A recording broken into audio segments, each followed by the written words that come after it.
and like Mike have, Yeah. but who don't want to do that. And Keep it to I don't, themselves. and I don't understand why not. Give it back, give back. Yeah, like I mean, there's stuff that I teach Daniel's son Xavier or Mhm. some of the other amateurs, like that girl Finita, like little stuff, you know, the simple stuff that even if I didn't pick it up from Riverside, I picked it up from Vegas, training out there with Gabriel and them, like the Flores juniors and stuff. Like, I mean, you just learn so much, and you learn like honestly why they call boxing the sweet science, bro. Like, it's just so much little things, and I So you, remember.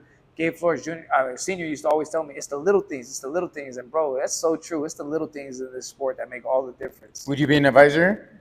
I mean, I would help, yeah, like I guess stuff like that. But bro, like in my short years of doing the coaching I have been, it just ain't for me, bro. I don't know if it's because I don't got the stressful, patience or what. It's just, oh, I don't know if it's because, and I know people say, oh, those who can't do teach and those who can't like. I don't know if that has any validity, but like I feel like I did it, and I just can't coach. You know, like it's just. The only reason why I help is because, like I said, I would feel selfish not to give off what I've learned, you know. And even then, I don't give off everything unless I know a kid's truly in it, you know, because and that's another thing I told Dan. I said, dang, bro, I salute you because it wasn't until I started coaching where I realized, like, dang, what if you invest all this time in a kid and he quits? You know, like, man, the kid was so good and then he quits. Like, dang. I guess you're always with that uncertainty, you know? Well, I've got Art always taught me, you do it long enough, you'll run through thousands of kids. You might get lucky if you get one or two of them to do something with it. Yeah, I mean, I'm pretty sure. We all know you've seen Mike, Coach G, you've seen all the coaches here in town. Dang, you all go Yeah. through shit ton of kids. Yeah, bro. And that's the thing. Like, that honestly, like, there's fighters that could have turned pro. So much of the sport is just sticking with it, like, just not quitting. I know guys that stop boxing with undefeated records, you know, in the pros 5-0, 6-0, 8-0, 10-0, just because it's hard, it's physically demanding. I know guys that stopped boxing and like had double digit wins, 15-0, 11-0, just because they had weight problems, bro. They couldn't keep their weight down between fights. They blew up between fights.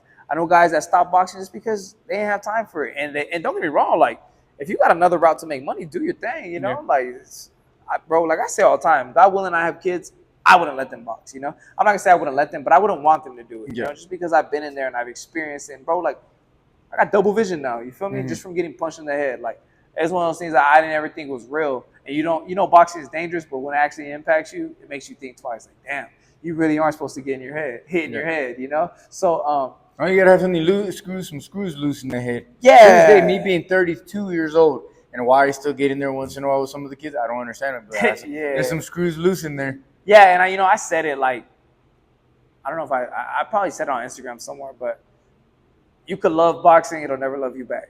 You know, like you can love it as much as you want, it'll never love you back. So, I owe my life to the place. You know, I mean to the sport, to this place. But I mean, it's a cruel sport. You know, and I don't even to this day like I don't not just if I had kids, but I tell kids at Powell like, you don't want to box, do something else. You know, like do a different sport or I mean, you're gonna, you know, I can see already the future.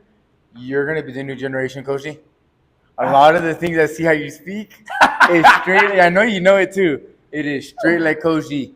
I see Coach G do a lot with the kids. He'll be like, "There's talent in you, but go find something else. Go do golf or something better. Why do this to yourself?" And you're speaking just like him. That's just like him. You don't want to be a full-time coach. You don't mind helping. Coach G, you're gonna be watch.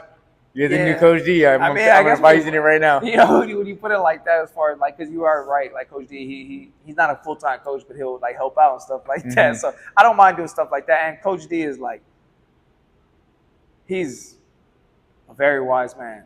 I say that he's a wise man. I could chop it up with Coach D for hours, you know. So that's usually what I do when I'm on the phone with him. Would you ever consider coming back to fight? Yeah. Look at me. Like, shit. You know, I told you just before, bro. Like, I haven't officially announced my retirement. So, for those that don't know, I'm currently retired, 26 years old, and I guess I could not to take all the time, but I stopped boxing because, you know, when I was in Riverside last year, and I was thinking it was a new beginning to my career. Little did I know it was the beginning of the end. Honestly, like as I was getting sharp and stuff like that, I started having these vision issues, and I didn't know what it was. I was squint my eyes and stuff like that. But I noticed when I would close one eye, I could see perfectly fine. And a come to find out it was double vision. And honestly, I thought it was from my diet because I was losing weight so fast. And so I fixed my diet, and I ended up finding out that wasn't it. And I remember I was in Bakersfield, and I called Robert Garcia. I go, hey, I'm gonna be gone this Monday. I'll be back like that later on that week. I started having double vision, and he's the one that told me, he's like, hey, mijo, like he has it. He said a lot of fighters get it from just from getting punched in the head and stuff like that. And I was like, damn, like in my head, I was like, damn, like, so I have double vision now from getting punched in the head too much. And it was just like, damn, like now I'm permanently impacted by it, you know? And don't get me wrong, it could always be worse, you know? So like right now, like I have double vision right now. I can see, but I can see way better when I close one eye. And I do have glasses, but I got so used to having double vision that it really don't. And every now and then I'll get headaches and stuff like that. But I know people really are like, what is double vision? They really don't know what it is. But it's like, I can't focus one image with both my eyes, you know? It's like individually, yeah. So I have these special glasses. They're called prism glasses, and they sort of bend light to where I can focus one image. And like I said, it could always be worse. I could be blind from one eye, or I could not see at all. So I'm thankful I could see and stuff like that. But it was just a surreal moment. And so when I was out there, I remember, you know, I was praying on it and just reading my scriptures. And I had been out there for, like 5 months and without a fight date. And I was like burnt out. Like, and it was like, God, why am I out here? Like, no fight, just double vision. Yeah. And Robert was coming up to me with the contract for the next fight, which I think it was like in Chicago or something like that. And Chicago or Texas, one of them. Anyways, he was like, hey, mijo, I got this contract for you. And I remember I stopped him, and I was already like teary-eyed. I said, little Robert, like, I got to be honest with you, man. You know, this whole double vision has me thinking twice about if I want to keep doing this, you know.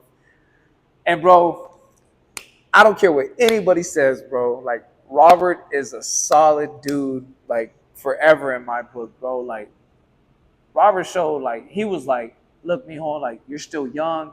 I'm proud of you. Like, most of these guys would have took the money, you know, seen the contract, took the money and signed it, and got in there, risked their health. You said, mijo, you're still young. You got a bright future ahead of you. Like, don't let any of this phase you. Like, don't let money draw you back. Like, go home, live your life, like, adjust to life. Because he said that, you know, he knows too many guys that